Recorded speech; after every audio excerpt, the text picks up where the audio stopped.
নমস্কার বন্ধুরা, passion of জয়তীতে আমি জয়তী আপনাদের সবাইকে স্বাগত জানাই। আশা করি আপনারা সবাই ভালো আছেন, সুস্থ আছেন।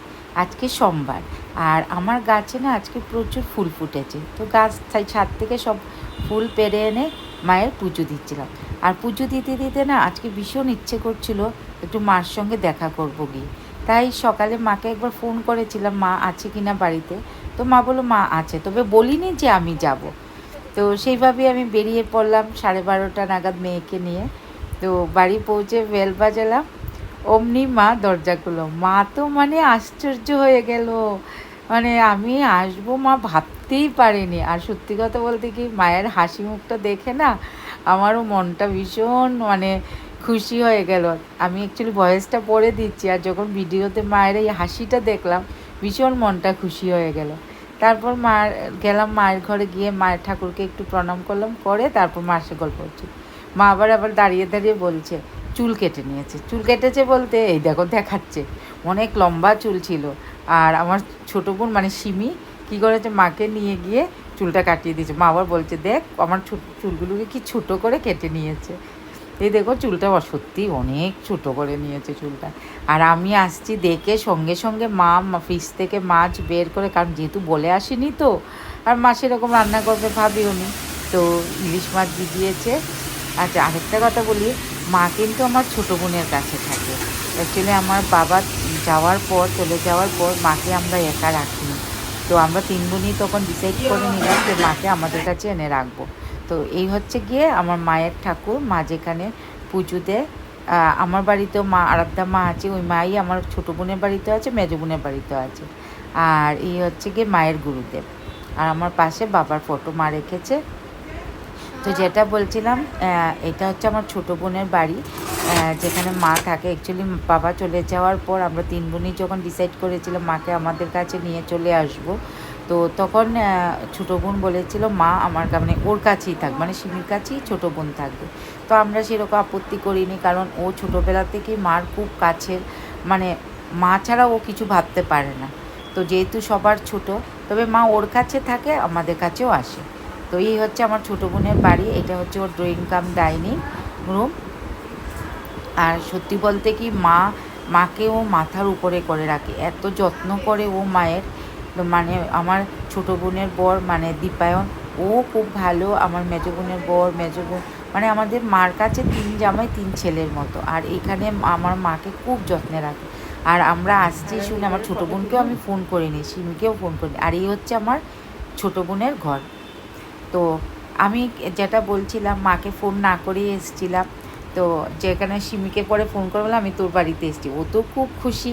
তো ওর মাকে আবার ফোন করে বললো বৌদি যা যা খেতে চায় তুমি খাও। আর মাও সঙ্গে সঙ্গে ইলিশ মাছ ভাজা করলো, আলু ভাজা করলো। আর মানে কি বলবো, মানে হঠাৎ করে এসেছি তো, মা মানে সেরকম, তো সঙ্গে সঙ্গে মা সব কিছু করে দিল। তখন মা আর আমি খেতে বসলাম, আর ওইদিকে আমার মেয়েও খেতে বসলাম। মা আবার প্রিন্সেসের জন্য মাছটা বেছে দিচ্ছিল। মানে সত্যি মাই হয় বলো। যেই খবর পেয়েছে, মানে খবর পেয়েছি কি, আমি তো বলিই নি আসবো, আর গেটের সামনে দেখে তারপর খাওয়া দাওয়ার পর মা আর আমি বসে অনেক গল্প করছিলাম। আর সত্যি কথা বলতে কি, আমি অনেক দিন পর মার কাছে এসেছি, অনেক দিন পর। তারপর মা আবার একটু মিষ্টি নিয়ে আসলো, বললো এই মিষ্টিটা খা। আমি খেতে চাইছিলাম না, মা আবার দিল, বললো মিষ্টিটা খুব ভালো, তুই মিষ্টিটা খা। তো মা আর আমি বসে মিষ্টি খাচ্ছি। সত্যি বলছিলাম ভীষণ মজা হচ্ছিল, অনেক দিন পর গেছি তো। আর এই দেখো মায়ের ঘর থেকে পুরো মাঠটা দেখা যাচ্ছে। বোন আবার সবচেয়ে বেস্ট ঘরটাই মার জন্য রেখেছে। ও যথাসাধ্য চেষ্টা করে মাকে খুব আনন্দে রাখার। তো মা ওর কাছেই বেশি করে দেয়। আর ওদের সামনে দেখো কি সুন্দর মাঠ, মানে জানালা থেকে এত অপূর্ব দৃশ্য দেখা যাচ্ছে, আর খুব ভালো লাগে এই ঘরটা। আর এর মধ্যেই আবার দীপায়ন চলে আসলো। দীপায়নকে তোমরা চেনো, আমার ছোটো বোনের বর। আমার ছোটো বোনও চলে আসলো। ও তো মানে এসে খুব খুশি হয়েছে, অনেক দিন পর বর্দি এসছে। ও ফোনে বলেইছিল, আমি তো চলে যেতে চাইছিলাম, ও বলেইছিল আমি না আসা পর্যন্ত যাবি না, রাতে খেয়ে দিয়ে যাবি, বারবার বলছিল। আর ভীষণ আমরা 3 বোনই, মানে বাবা চলে যাওয়ার পর আমরা 3 বোন মানে মাকে আঁকড়ে ধরেই আছি। আর এইখানে দেখো দীপায়ন সুইগিতে অর্ডার দিয়েছিল তোমারকে ইয়েতে, কিসে একটা অর্ডার দিল, আমি ভুলেও গেছি। হ্যাঁ, সুইগির মাধ্যমে অর্ডার দিয়েছিল। ওই বাকেটগুলো হয় না তোমার, আমি ভুলে গেছি নামটা, একদম মনে করতেই পারছি না। এই কিসের জানি, কেএফসির চিকেন, হ্যাঁ। দেখো অনেক কষ্টে আমি মনে করলাম, কেএফসির চিকেন অর্ডার দিয়েছিল, আমাদের সবার দুটো করে অর্ডার দিয়েছিল, মানে তোমার 16 পিস অর্ডার দিয়েছিল বাকেটে। আর সুইগি কী করেছে, আমাদেরকে মাত্র 8 পিস এনে দিয়েছে। আর দীপায়নের তো মানে মাথা গরম হয়ে গেছে, এতগুলো টাকাও দিয়ে দিয়েছে। আর আমার বোনও খুব চেঁচামেচি করছিল, এরকম হয় নাকি। তো এ নিয়ে দুজনের মধ্যে প্রচণ্ড টেনশন। ও বলছে বর্দি তোর কম পড়ে যাবে, বলে একদম কম পড়বে না, তুই দে, পরে এগুলো দেখে নিস তোরা। তো ও তো তাও টেনশন, কেন সত্যিই তো দেখো এরকম কেউ করে, একটা মাত্র প্যাকেট দিয়েছে, আরেকটা দেয়নি। তবে বোন আমাকে পরে ফোন করে জানিয়েছে সুইগি থেকে নাকি টাকা রিটার্ন করেছে। প্রথমে ওরা অস্বীকার করেছিল, পরে ওইখানে খোঁজ নিয়ে ওরা টাকাটা রিটার্ন করেছে। আচ্ছা এরকম করলে হয় বলো?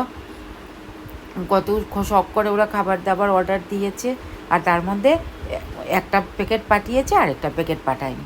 এ নিয়ে আমার বোনের একটু মনটা খারাপ হয়ে গেছিলো, দীপায়নেরও মনটা খারাপ হচ্ছিলো। অ্যাকচুয়ালি ও খাওয়াতে খুব ভালোবাসে। আর আমরা 3 বোন আর 3 বোনের বর যখন একসঙ্গে হই না, মানে ভীষণ মজা করি, ভীষণ মজা করি, ভীষণই ভালো লাগে। তো ও তো আমাকে আসতেই দিচ্ছিল না, বলছিল রাতে ডিনার করে যাবে। আমি বললাম না, রাতে ডিনার করবো না, আমি এখন এই কেএফসির চিকেনটা আর চা খাবো, আর কিচ্ছু খাবো না। তো বলছে না খেতে হবে তোর। আমি বললাম না, কিচ্ছুই খাবো না, আগে এটা খাই। তো এটা খেয়ে আমরা গল্প করছিলাম, মানে অনেক দিন পর গেছি। কি আর সত্যি বলতে কি, সবাই মিলে গল্প করা মজা। আমার বাবা থাকাকালীন কি হতো আমি বলছি, আমাদের বাবা থাকাকালীনও, বাবা যখন ছিল, বাবা প্রত্যেক দিন সন্ধ্যার সময় কী করতো, আমরা বাবু বলে ডাকতাম বাবাকে। তো বাবু প্রত্যেক দিন সকালবেলা মানে সন্ধ্যার সময় হলেই না টিফিন নিয়ে আসতো। আর টিফিন নিয়ে আসলে আমরা একসঙ্গে বসে সবাই চা খেতাম, আর বসে থাকতাম বাবু কখন আসবে, আর তারপর আমরা চা খাবো। আর আরেকটা মজার ঘটনা, মাকে এখন দেখছো তো, চুল কাটা নিয়ে একটা মজার ঘটনা বলি। মা আজকে চুল ছোটো করেছে। আমি তখন সদ্য MBA পাশ করে একটা মাল্টিন্যাশনাল কোম্পানিতে চাকরি পেয়েছি। আর আমি তখনও কিন্তু আমি কোনো দিন আইব্রো বা আইব্রো কোনো দিনও করতাম না। মানে আমার মার ধারণা ছিল চুল কাটা, ব্রু প্লাগ করা, এগুলো হচ্ছে গিয়ে মানে বাজে কাজ। তো আমি চাকরি পেয়েছি, তো ওইখানে আমার অনেক কলিগরা আছে, ওরা দেখে তো বলছে জয়তী তুই শিগগির আইব্রো কর। বুঝতে পারছো, MBA পাস করে চাকরি করছি, তখনও আমার বন্ধুরা জোর করে আমাকে নিয়ে আইব্রো করিয়েছে। আমি বললাম না মা, জানলে আমাকে বকবে। তখন বললে বলিস কাকিমাকে আমাদের সঙ্গে কথা বলতে বলিস। আর মাকে আমি ফোনে জানিয়েছি, মা আমি আইব্রো করেছি। বিশ্বাস করতে পারবে না, ফোনের মধ্যে পারলে যেমন ওইখানেই আমাকে মেরে দিত, যদি আমি ওই দিন সামনে থাকতাম। মানে দেখলে বোঝা যায় না, এত কড়া ছিল আমাদের মা। সত্যি মাকে জড়িয়ে ধরে না খালি আদর খেতে ইচ্ছে করে। আর চলে আসছিলাম, জড়িয়েও ধরছিলাম, ভীষণ মানে মনটা ইয়ে করছিল আমার। এই হচ্ছে গিয়ে সিমি, আমার ছোটো বোন। আর দীপায়ন তো পরিচয়, এই হচ্ছে দীপায়ন আমার অ্যাকচুয়ালি বোনের বরের থেকে বেশি আমার ভাই।